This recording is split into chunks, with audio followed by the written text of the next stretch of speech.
Hi guys, welcome back to another segment of Unmasking the Truth. And with me I have an amazing set of healthcare workers who are healthcare heroes, if you should ask me. First of all, let me do my disclaimer. Everything and anything that I'm about to say is me, all me. And to you guys, I'm going to ask a bunch of questions. If you feel free, you can be free to answer, and if you don't feel comfortable answering, feel free not to answer. All right? So, as you all know, I'm Kelly, and I'm going to ask each and everyone to introduce themselves by name, profession, and how long they've been doing it. So, I'm going to turn it over to you. Hi, my name is Sophia. I'm a dietary aide, and I've been a dietary aide over 30 years. My name is Jocelyn. I'm a full-time RPN in a long-term care, and I worked there for 12 years now. Hi, my name is Millicent. I work for long-term care for 41 years.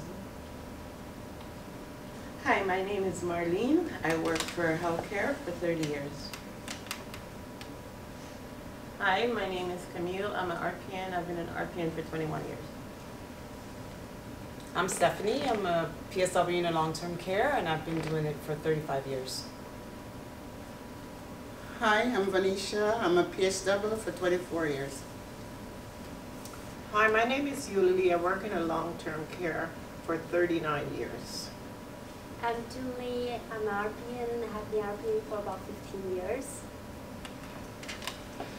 So, as you can see, we have a slew of experience here with all classifications, and the list goes on. So what we're going to do is we're going to kick it off into asking these ladies questions that I'm pretty sure they're well capable of answering, because we have 40 years and more of experience here. So I'm just intrigued, and I'm drawn to the person who said that they've been doing the PSW thing for 40 years. So I'm gonna ask Millicent. So what have you seen? Like, how has it changed? Like, from the time you started doing PSW until now, the good, the bad, and the ugly. What would you say about that? Well, it is a lot different now because of COVID. Years ago, everything's fine. You go to work, you get your resident done, and there's nothing to worry about. You just do your day's work and off you go. But with pandemic over the last year, it's been a total disaster. We have lost so many residents. We've lost a couple of staff members. There are staff that are still very ill from the pandemic. It's just like a never-ending saga. So I'm going to ask you guys, and feel free to jump in, either or, any one of you that feels, comfortable. In terms of the workload and the working short and all of the above, everything that you've been seeing in the media, tell your truth on what do you really think that the general public needs to know on working short, what the Army has disclosed, and how do you feel when people say that you're heroes but you're not paid according to a hero salary? Anyone can jump in. Oh, okay. So, Okay. Oh, sorry. For the years that I've been a PSW, this is the worst I've seen it. Okay.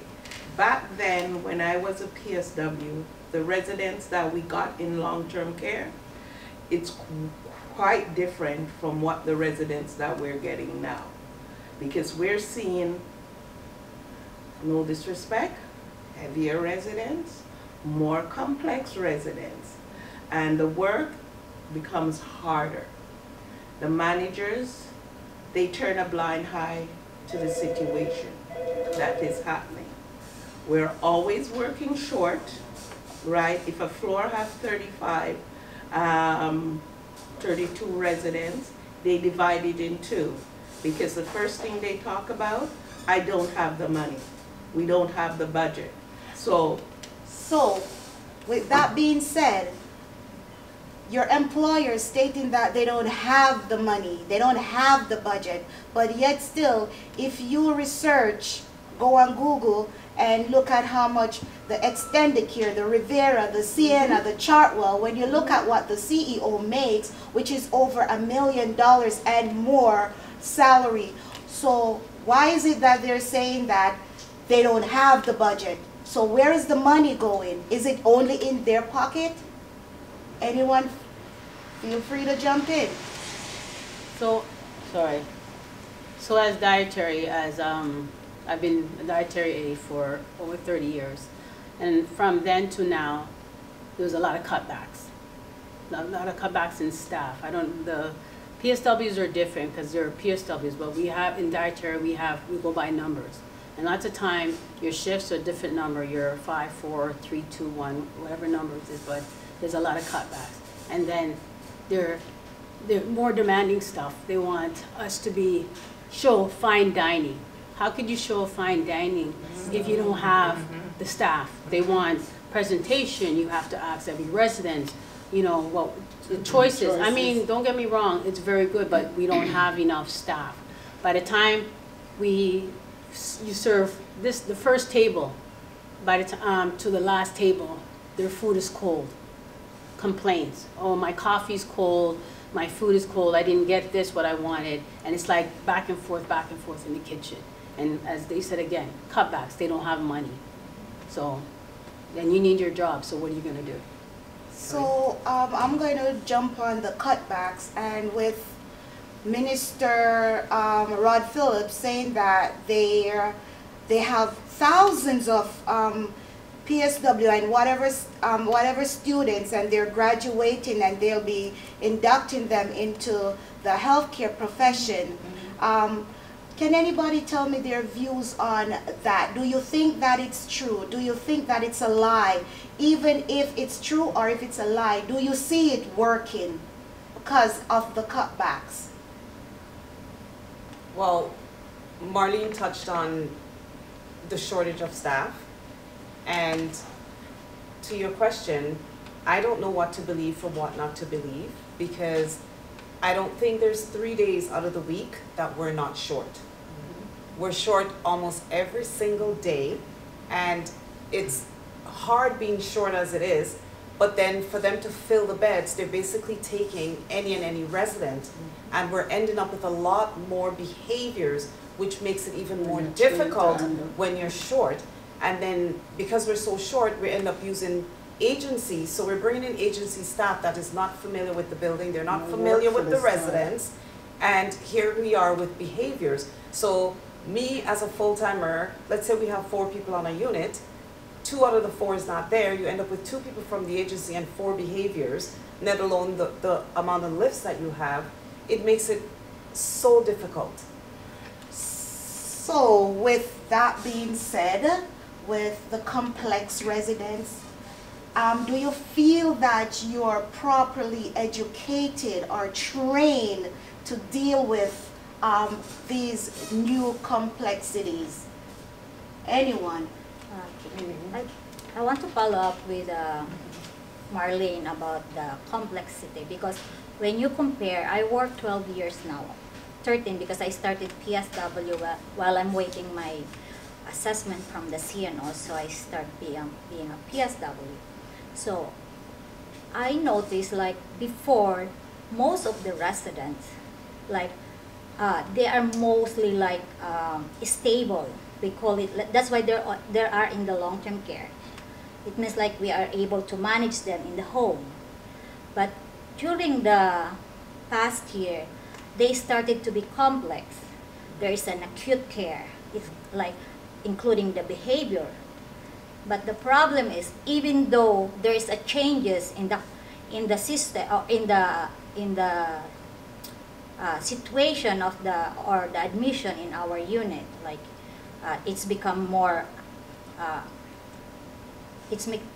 complex, but there are no changes in the staffing level.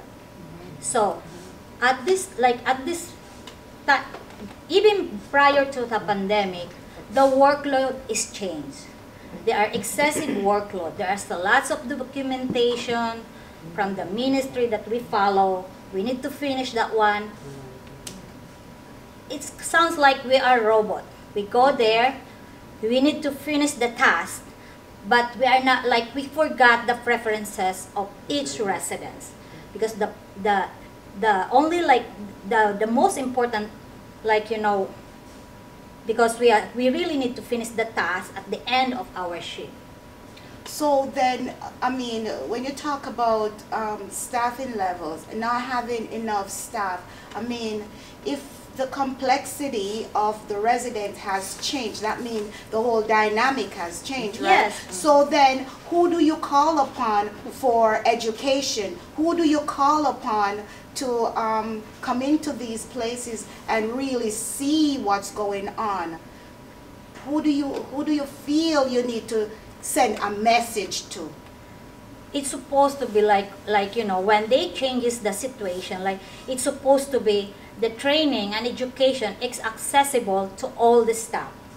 But the reality, we give trainings most of the time during our work day, or during our work time, or our lunchtime.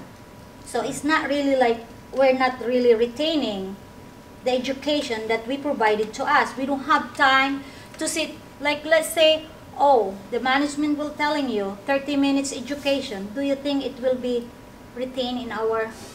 So you're saying that if you should go on like education or training, then that time should be set aside. You don't want it to be incorporated in your work day, because you've already have the pressure of the workload, plus now you have to go and learn something in kind of a rush or in kind of an unprecedented kind of setting. Absolutely correct. So then, I have a question for you guys. Now, being healthcare heroes, as you're called, and we have dietary, we have RPN, we have PSW, we have people from long-term care and retirement. I want to know, how do you guys feel about the mandate of the vaccine? Anybody? Oh, Jesus. Yeah. So nobody wants to answer. Yeah, but it's okay. So with that vaccine thing, right? I'm confused because every time, sorry, I'm confused because lots of time, every time the news comes on, it's either it's mandatory here, it's not mandatory there. Then it's mandatory there, then it's not mandatory here. It's like, it's either.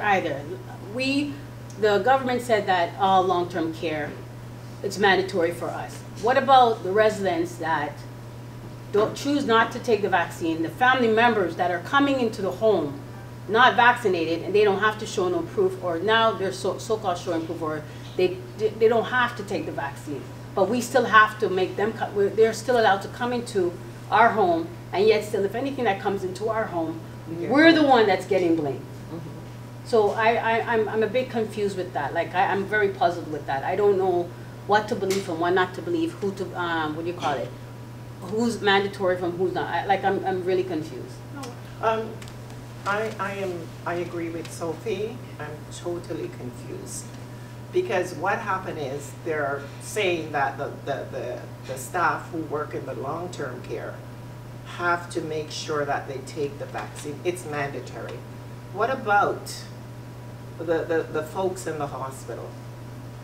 Why is it not mandatory for them? And the thing, another question I want to ask you guys is that, because the last time I checked, healthcare workers do cross sectors, as in long-term care, people work in hospital sector, and hospital sector work into long-term care and the community, and vice versa. So I want to ask you guys, because I know that everyone here is vaccinated, but I'm wondering, how do you feel about your colleagues that were pressured into leaving Crazy. after being heroes throughout the pandemic? I mean, we're still in the pandemic, but it's not as heightened as before. I want to know, does anyone have any stories of any colleague that they feel so passionate about, who fought tooth and nail when it was a pandemic, and now they're basically out of a job?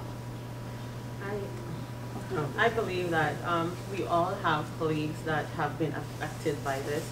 I have seen multiple PSWs, RPNs, that they had to leave their job because they are not vaccinated, and they were in the thick of things when they were working double, they were doing triples, they were spending time with other people's family members, not their own. They barely saw their families, they barely got time to spend with their loved one. They were spending it with the resident in the nursing home, and that was never considered the sacrifices that we made. How many of those healthcare workers had to watch their resident die over one after the other after the other? And I think what people forget is that as healthcare workers, we do have feelings, and we have formed bonds with these residents, and when they die, it affects us. And to see them dying one after the other, some places, we were fortunate where I worked, we only lost 10. But there are nursing homes that lost like 50, 60, hundreds, and no one ever considered how that would affect the workers. They just see us as workers. There's no support. We were never given support. We were never given counseling. And I mean, they forget that we are humans at the end of the day.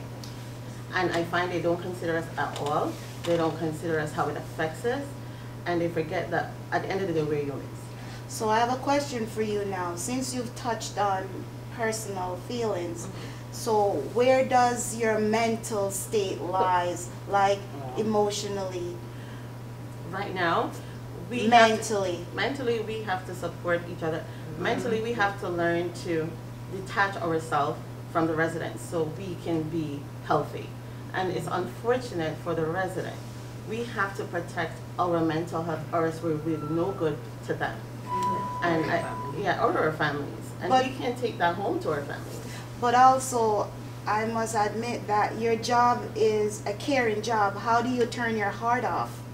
You know, after years, you learn to, they tell you in school, there's a boundary, because you cannot get attached to every single, imagine, Marlene, she's been working in healthcare for and Millie, and Yulili for 40 years. Imagine how many residents they've taken care of and how many residents they've seen pass. Imagine if they have these personal relationship with these residents, they wouldn't be here right now. They couldn't be here right now because it would be so hard. Imagine when your family member dies, how it affects you. And if you form that relationship with every single resident you take care of, where would we be right now? We wouldn't be here. So at the end of the day then with that being said, who failed whom? The government, our workplace failed us because our workplace is not taking care of us. They do not offer any support for us. They do not. All they do is say, oh, EAP, EAP, go to EAP, EAP. Where I work, there's chaplains. I never see them. I don't see them coming to us to sit down and talk to us about what's happening. How many times, I do pain and palliative, and how many times I've seen PSW cry because a resident they cared for so long have died, and no one came to give them support. Can I say something? Sorry. The chaplain only gives support To the family. Can I say something? One sec. You're talking about, this mandate, the vaccine and stuff.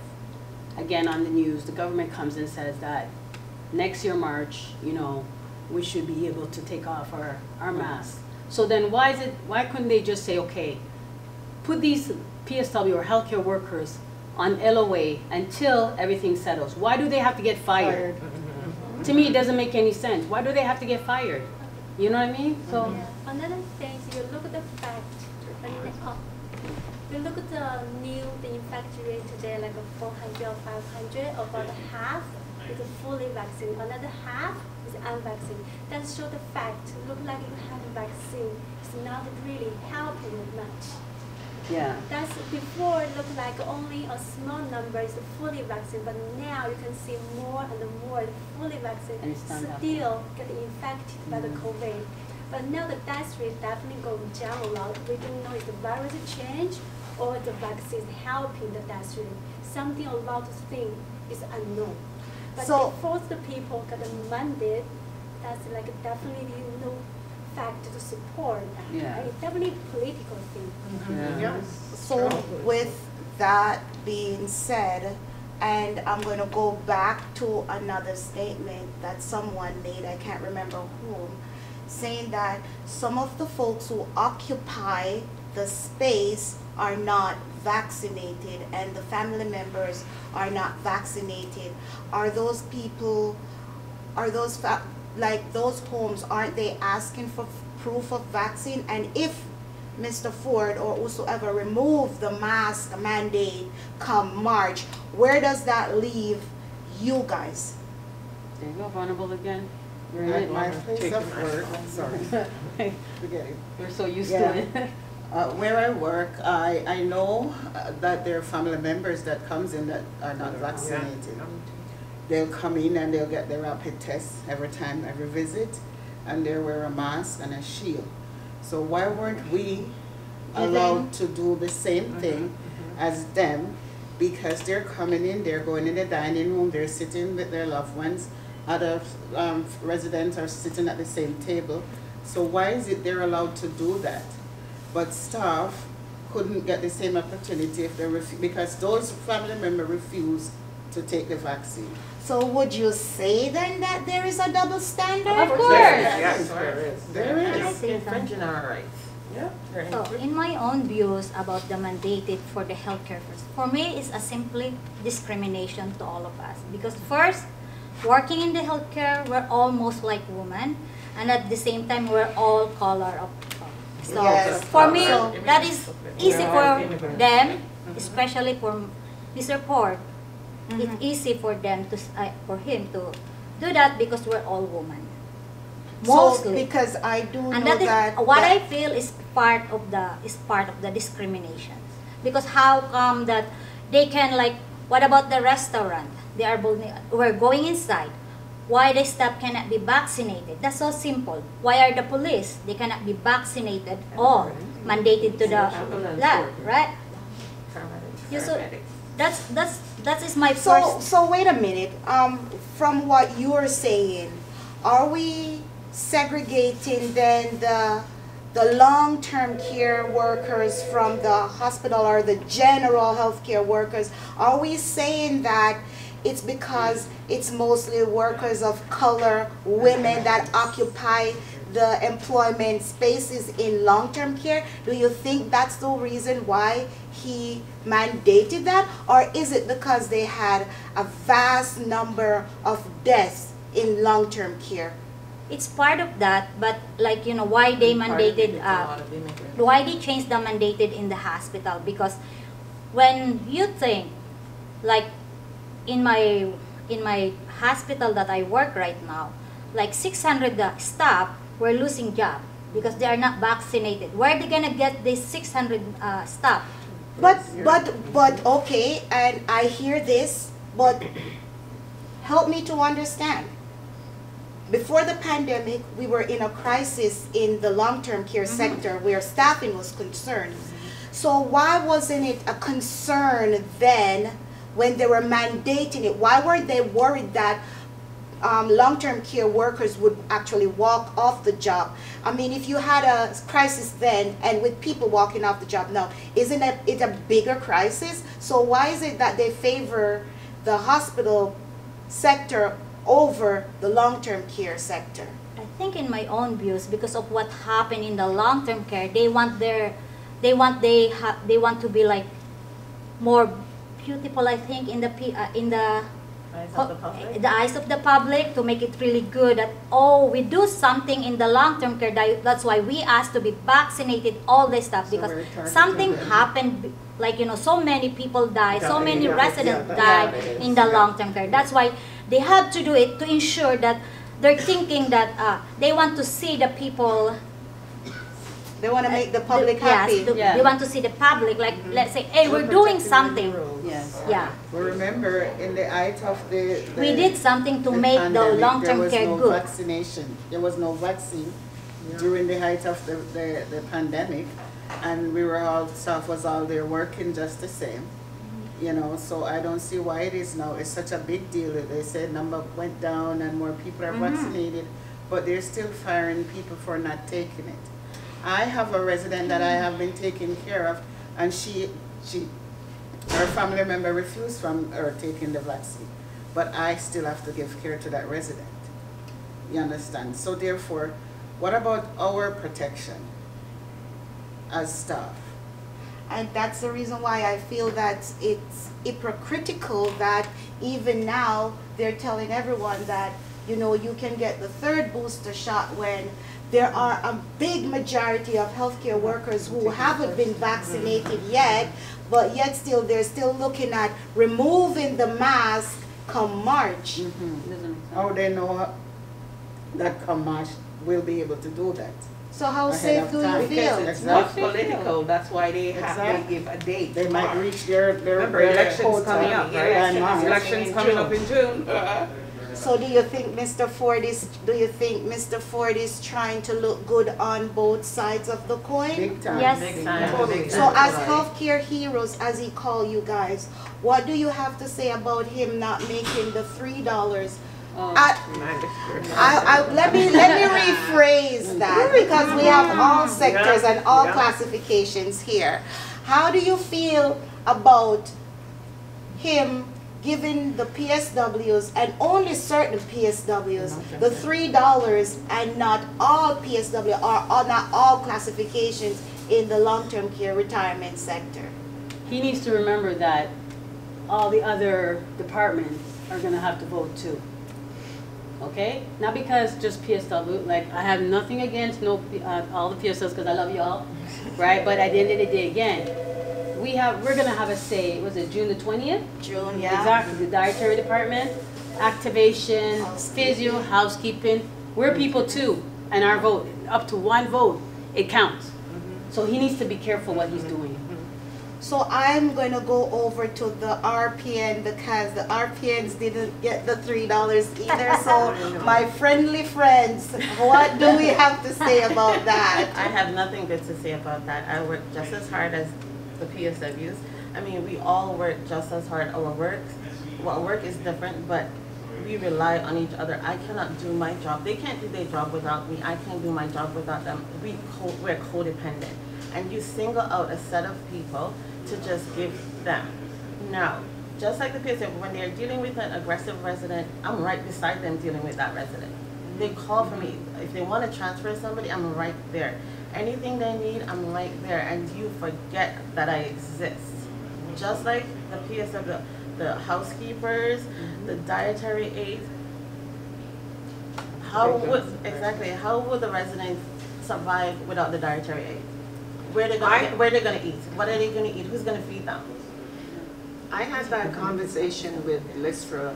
We were talking upstairs. She worked in the hospital. And I said to her, I think it's not fair. Because the RPNs do have to do like their meds. And it's not fair. It should be equal. And she said to me, Eulalie, unfortunately, this is what they're saying. So to me, I think we're all healthcare workers, and I think we should all deserve that $3.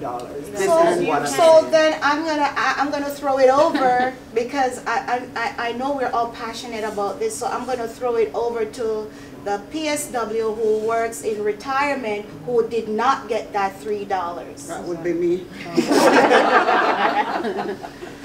Okay, I work in a retirement for, like I said, over 24 years.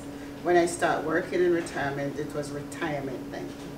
These days, the people, I wouldn't say people, sorry, the residents that they're bringing in is, I have seen more mobile or more people that can move around in long-term care than the one that they're bringing to us. We have to lift manual. We do housekeeping. We move if somebody has to move. We do everything up there, okay? And we were exempt from the $3. I don't think that is fair. Because in long-term care, they are allowed to use airlift. They don't do housekeeping down there. They don't do nothing like that. All they do is the personal. I'm not saying that their job is not hard. But I think retirement staff deserve the $3 as well, because we work as hard as ever and have to do manual. Are we ready to Conquer. Okay. And Kelly, can I say something though? Yes.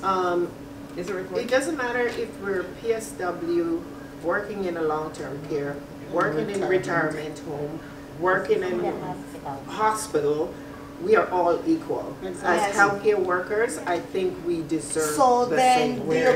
do you guys think that it's a good motion or a good move for us to try to standardize PSW wages? Like a PSW is a PSW is a PSW course. wherever Yeah. you work, and a dietary aid is a dietary aid is a Yes. dietary, a RPN is a RPN is a RPN. Okay, so why do you think that Mr. Ford is trying to tell you that a car can run on 3 wheels? Because he never Maybe drive a this time. 3-wheel car. Show me how he drive a 3-wheel car, because he need to take a walk in retirement and see what goes on, especially the one I work in, So as and see what healthcare, goes on there. so as healthcare workers, what we need to do is send a message to Mr. Ford to So, let him know. with that being said, if there is one thing that you guys could tell Mr. Ford, can you tell him one thing? June 20th. We're coming for One you. thing. Speechless. Can I One thing. June 20th, Mr. Ford, respect us, protect us, and pay us. June You 20th. call, Okay. you not call enough? us your heroes. Prove it that we are your heroes. Mr. Ford. Sorry, meet Mike first. You Mr. stick your Ford, turn. if you don't respect, if you don't pay us, and what's the other one? Respect us. Protect us, I think you should resign and go down and leave your position. I think you don't belong there. Mr. Ford, I would like you to take a walk one day in the PSW, the RPNs, the nurse, and all healthcare sector, a walk a day in the healthcare sector and see what we do. And then after, consider if you can do the job that we do for half of a minute, then you gotta respect us, you gotta pay us. Staff. Mr. Ford, we agree with you. We are heroes. We are all heroes. So when you want to treat your heroes, you got to treat us all equal. Mr. Ford, I think it's time you take a look in retirement for all your healthcare worker and pay a little more attention, because we are left in the back burner. You call us a hero, but you're not treated us as an hero. So I think it's time you pay us, respect us, and protect us, or your lease is over.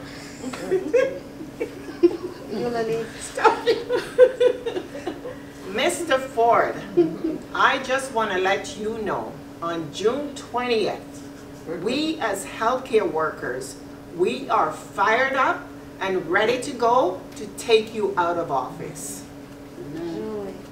Mr. Ford, it's you make our working condition getting worse and worse. It's you make us like short every single shift. So if you want to get us support, please do something. Can I say something? Mr. Ford, you're a human being. Think about the rest of the people, okay? You're a human being. That's all I have to say.